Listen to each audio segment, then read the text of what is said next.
नई शो का आगाज़ कर रहे हैं साबिक वज़ीर आला पंजाब जनाब उस्मान बुज़दार साहब की बातों से। अस्सलाम वालेकुम सर। वालेकुम अस्सलाम जुनैद साहब, ये आपने जब कहा है ना साबिक वजीर आला, जी जी, तो यकीन माने खुशी की बजाय शर्मिंदगी शुरू हो गई। क्यों? मतलब खैर करें। वही हाथ जो सलूट मारते थे वजीर आला उस्मान बुज़दार को, वही हाथ अब गिरेबान को आना शुरू हो गए हैं। मैंने तो वो मिसरा को 100 दफा दिन में कहना शुरू कर दिया हुआ है, बदलता है रंग आसमां कैसे कैसे। आप देखें जुनैद साहब, इन्होंने कितना गलत रवैया बना लिया हुआ है। झूठे मुकदमात और झूठे इल्जामात की वजह से परेशान कर रहे हैं ये हमें। आपको पता है अल्लाह के फजल से नीट एंड क्लीन दौर गुजरा है मेरा। मैंने तो काम ही को इसलिए नहीं किया कि कोई स्कैंडल ना बन जाए। ऊपर से नैब वालों ने कह दिया 10 अरब रुपये के असासे हैं तुम्हारे। जुनैद साहब, मुझे तो सऊदी अरब वाले अरब के अलावा अरब का पता ही नहीं है। मुझे तो ये नहीं पता कि 1 लाख में 5000 के नोट कितने होते हैं। इन्होंने 10 अरब मुझ पे डाल दिया। यकीन माने जुनैद साहब, टोटल कैश मेरे पास 6.5 लाख रुपया पड़ा हुआ है।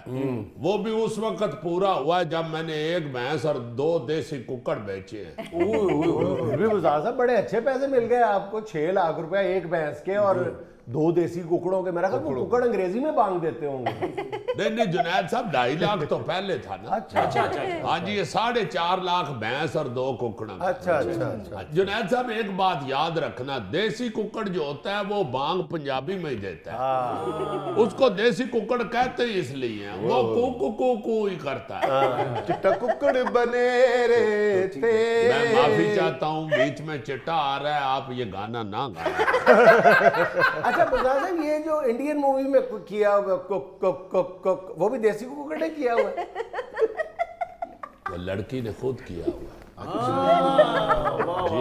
वो लड़की ने खुद किया जी? हाँ जी हाँ जी हाँ जी, मुझे पता है ना, मैं इतना भी बोला नहीं हूँ। ठीक है, हमारा बैकवर्ड इलाका है, मगर इतनी तो समझ आती है कि ये जो गाने के अंदर को हो रहा है, ये क्यों हो रहा है। इन्होंने 10 अरब के असासे कह दिए हैं। मेरे तो टोटल कबीले के असासे इकट्ठे करें तो इतने के नहीं बनते। सारे कबीले का असासे मैंने टोटल लिस्ट बनाई है तो 9 ऊंट हैं जुनैद साहब हमारे पास। मेरा ख्याल है 17 बकरियां हैं। देसी कुकड़ 52 हैं। मगर वो भी जुनैद साहब अब बिकते ही नहीं, जितना रेट हो गया हुआ। आपके कबीले के अंदर कोई बैल वगैरह नहीं? देखें, अल्लाह को जान देनी है, झूठ मैं नहीं बोलता। मैं सारे सासे डिक्लेयर करता हूँ, 1 बैल है। अच्छा, वो भी मेरे कजन के पास है। वैसे हम सारे कबीले वाले पैसे इकट्ठे करके किस्तों पे ट्रैक्टर ले रहे हैं। वो भी जब आ जाएगा, पहुंच जाएगा कंपनी की तरफ से, तो उसे भी डिक्लेयर करेंगे। और उसके जो मिला के सारे टोटल 28 मालकान बनते हैं, उनके नाम भी लिखवाएं। जुनैद साहब, हम 2 नंबर काम नहीं करते। जबरदस्त। हमने हमेशा अल्लाह के फजल से 1 नंबर काम किया। चूंकि मेरे तो लीडर ने मुझे ये बताया हुआ है कि उस्मान बुज़दार, तुमको लगवा रहा हूं वजीर आला। देखो, मुंह तुम्हारा जो है वो छोटे थानेदार वाले। ये कहा था साथ? हाँ जी, वो जुगते बड़ी करते हैं। अच्छा। आपके प्रोग्राम में नहीं उनको बताया उन्होंने कि मुझे जो पहली जुगत हुई थी वो धोती हुई मूली हुई थी। इसी तरह जुनैद साहब, उन्होंने मुझे भी जुगत की हुई है। पहली दफा जब मैं आया हूँ तो कहते हो ये है उस्मान बुज़दार। उन्होंने कहा हाँ जी। कहते हैं यार ये तो माशाल्लाह लगता है ताजा गोंगलू पुटा हुआ है। माफ कीजिएगा, उन्होंने जो आपको सबसे बड़ी जुगत की है ना, जिसमें सबसे ज्यादा लाफ्टर आया था, वो वसीम अकरम प्लस ही थी। जुनैद साहब, वो तो उन्होंने मेरी क्वालिटीज देख के, जिस तरह माशाल्लाह वसीम अकरम के बॉलिंग में बड़ी वैरायटी होती थी, इस तरह अल्लाह के फजल से मेरी एडमिनिस्ट्रेशन में भी बड़ी और मेरी गवर्निंग में बड़ी वैरायटी थी। बड़ी मैंने अल्लाह के फजल से सारे लाहौर के सीधा करके रख दिया। सर कहाँ से सीधा कर दिया? 1 अंडरपास बनाया, उसमें भी टोए पड़ गए सर। कौन सा अंडरपास और किस में टोए पड़ गए? सर ये जो आपने बनाया था सर, ये झूलेलाल अंडर देखे, बनाया तो मैंने था ना जी। अब मैं उधर बैठा तो नहीं रहना ना मैंने। जब मैं उतर गया हूं तो बात खत्म हो गई। मेरी हुकूमत के दौरान एक टोया नहीं पड़ा। ये मेरी हुकूमत के बाद ये जो लोग आए हैं जिन्होंने लूट मार बेतहाशा की हुई है, इन्होंने जाकर उधर टोए डाले। छोटी गाड़ियों की वजह से नहीं, ये बड़ी गाड़ियों का दाखिला हुआ है तो वहां पे टोए पड़ेंगे।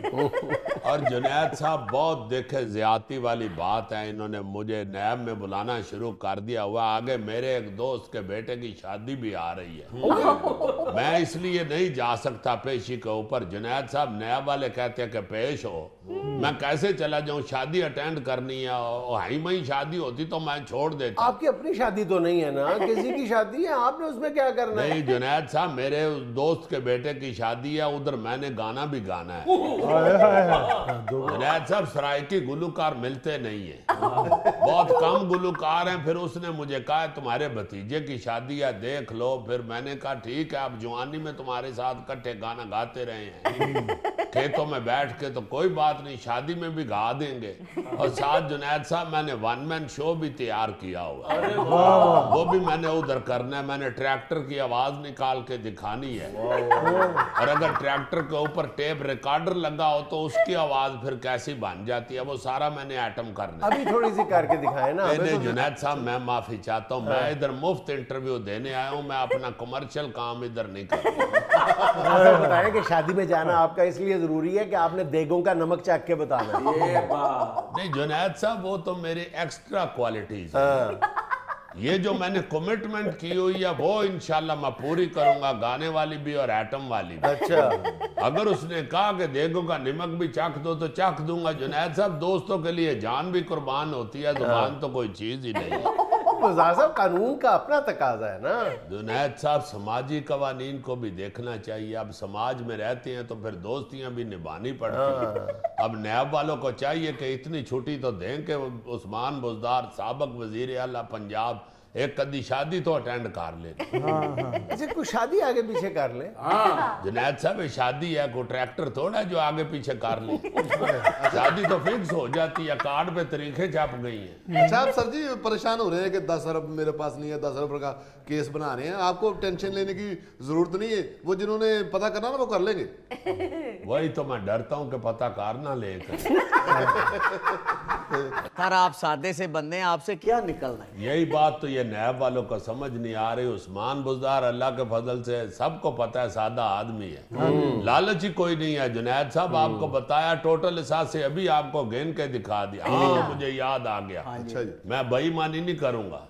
एक पुराना साइकिल भी हमारे घर खड़ा है, वो मैंने डिक्लेयर नहीं किया। अच्छा वो डिक्लेयर इसलिए नहीं जुनैद साहब किया कि उसके दोनों टायर नहीं लगे हुए, अच्छा, चैन भी निकाल के तो फेंक दिया हुआ बच्चों ने। हाँ, पैडल भी उसके नहीं है। मेरा ख्याल है गद्दी भी उतरी हुई है और हैंडल के ऊपर से टल्ली पहले उतरी थी, फिर हैंडल भी उतर गया।